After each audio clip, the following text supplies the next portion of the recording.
Hey, it's Liam, and I want to start today with something that honestly surprised me when I first looked at the numbers. We are living through one of the hardest stretches in American farm history. Corn farmers losing money on every bushel, soybean farmers burning through their savings, bankruptcies climbing, debt hitting record levels. Most of American agriculture is in genuine pain right now. But there is one corner of the farm economy that is doing something completely different, something that almost feels out of place given everything else that's going on. Cattle farmers are quietly having some of the best years they have seen in decades. Record prices, the strongest beef demand in over 40 years. Cow-calf producers, the people who raise and sell young calves, are sitting in what one economist recently called the driver's seat. And today, I want to do two things. I want to explain to you exactly why this is happening.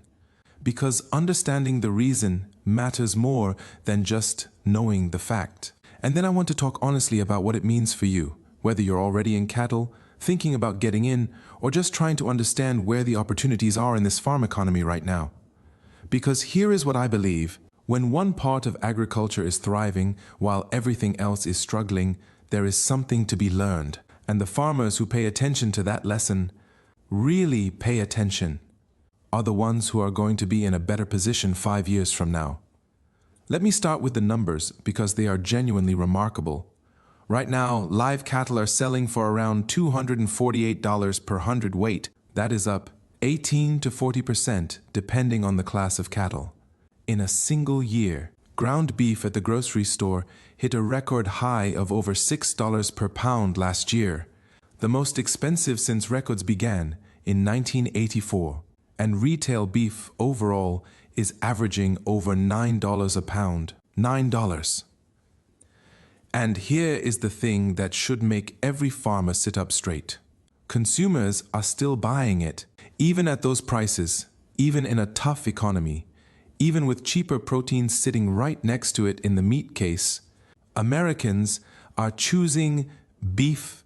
Beef demand right now is the highest it has been since 1983, 43 years. So what is happening? Why are beef prices at records while everything else is going the wrong direction? The answer comes down to one of the most fundamental forces in any market: supply and demand. And right now, those two forces have collided in a way that has never quite happened before in the cattle industry. Let me explain the supply side first, because this is the part most people don't fully understand. The United States cattle herd, the total number of cattle in this country, is at its lowest level in 74 years. 74 years. We have not had this few cattle in America since 1951. And this didn't happen overnight. It happened because of years of drought.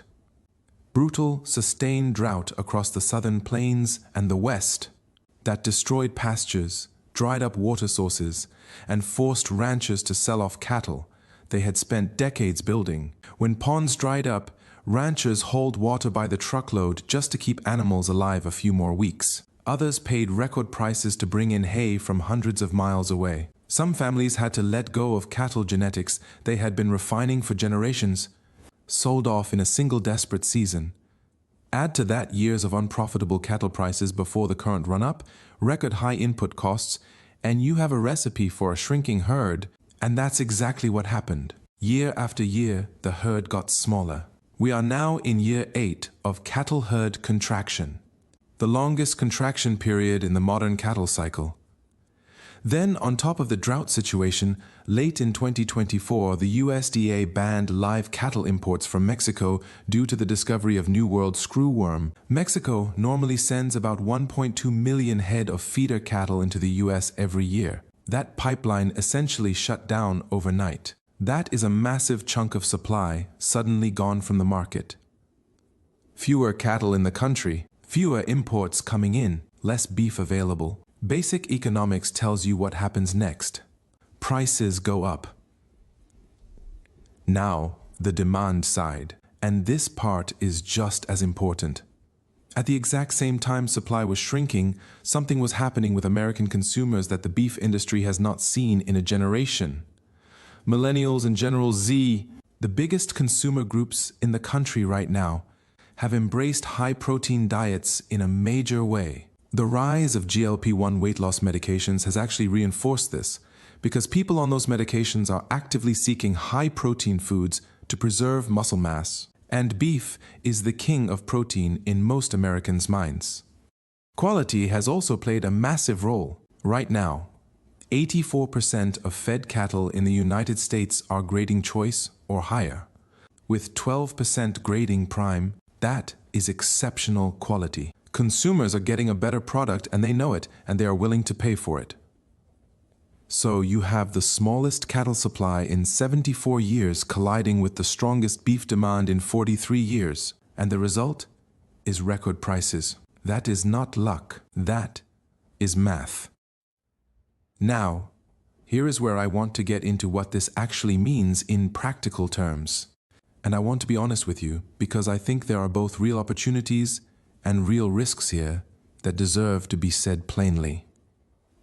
If you are a cow-calf producer right now, meaning you raise breeding cows and sell the calves, you are in the best position you have been in for a very long time. Calf prices are up significantly. Your leverage in the market is real. Experts are saying that cow-calf producers are likely to retain strong profitability for several more years, even as the broader cattle cycle eventually turns.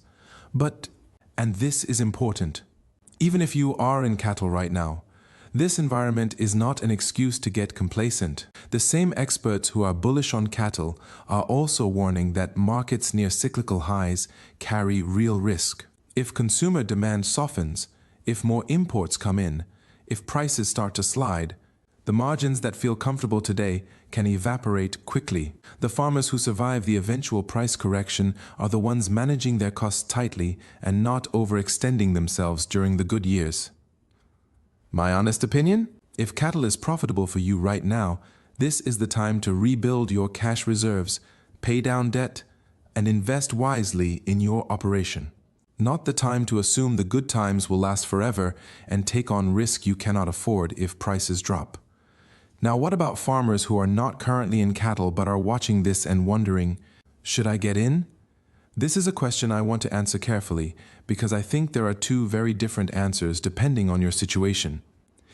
If you have land with good pasture, water access, and some existing infrastructure, and you have been thinking about adding cattle for years, this market environment is genuinely sending a signal worth paying attention to. The fundamentals supporting high prices are real and are expected to persist for at least the next couple of years. Getting into cow-calf production now while the cycle still has legs is a different calculation than trying to start at the peak just before a correction. But I want to be direct about the barriers because pretending they don't exist would be dishonest. Entry costs for cattle are high. Bred cows are currently averaging around $4,000 a head. Quality replacement heifers are expensive, and the timeline to return on investment is long. A cow needs to produce a calf, that calf needs to grow, and the whole cycle takes time in a way that corn or soybeans do not. One option that experts are increasingly mentioning, especially for younger or beginning farmers, is share grazing agreements and herd partnerships. Instead of buying cattle outright, you partner with an established cattle farmer. They provide the animals, you provide the pasture and labor, and you split the returns. It is a way to get into the cattle business with significantly lower upfront capital while you learn the operation and build relationships in the market. It is not for everyone, but for a farmer with underutilized pasture land who is looking for an additional income stream, it is worth a serious conversation.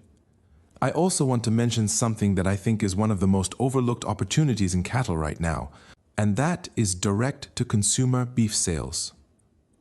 When ground beef is selling for $6 a pound at the grocery store and retail beef is averaging $9 a pound, the consumer is already paying premium prices.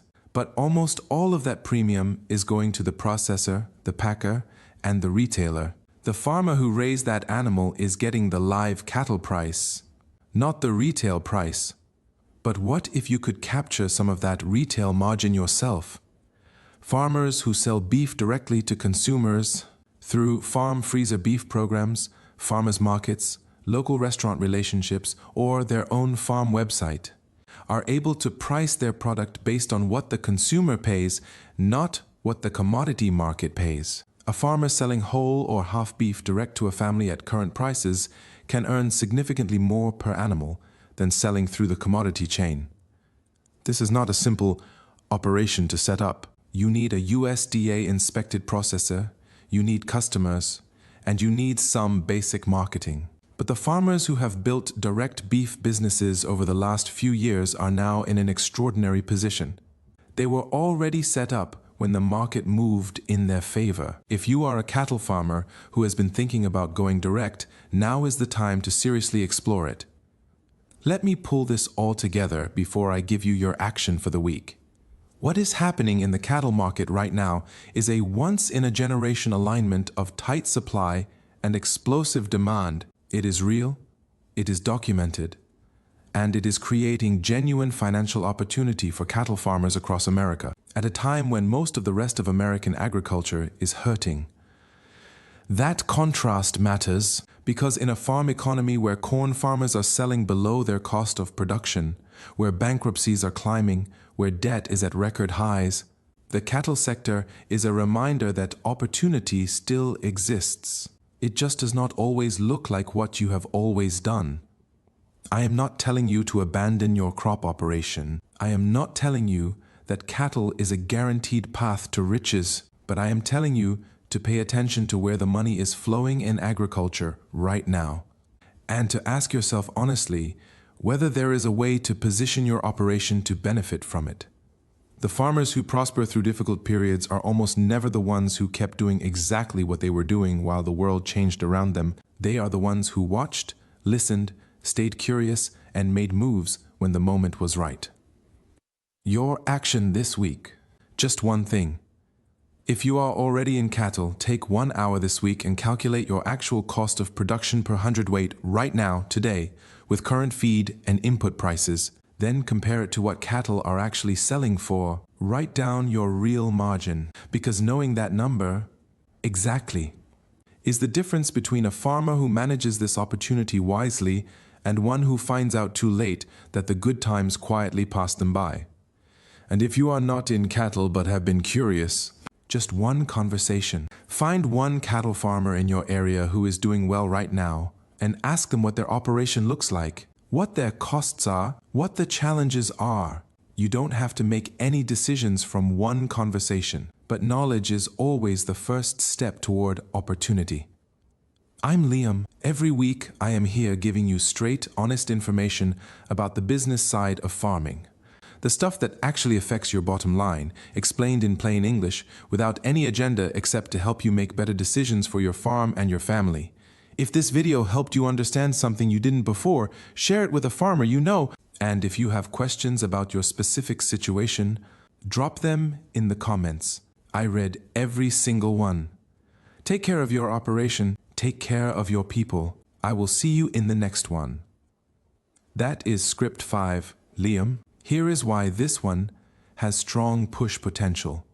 It taps directly into the biggest split story in American agriculture right now. The cattle sector is experiencing record prices, while net returns remain poor for most row crops, feeds, tufts. Contrast is emotionally compelling, practically useful, and genuinely newsworthy. Farmers on both sides of that divide. Cattle farmers wanting to understand their own moment, and crop farmers wondering if there is a way out, will search for this exact content.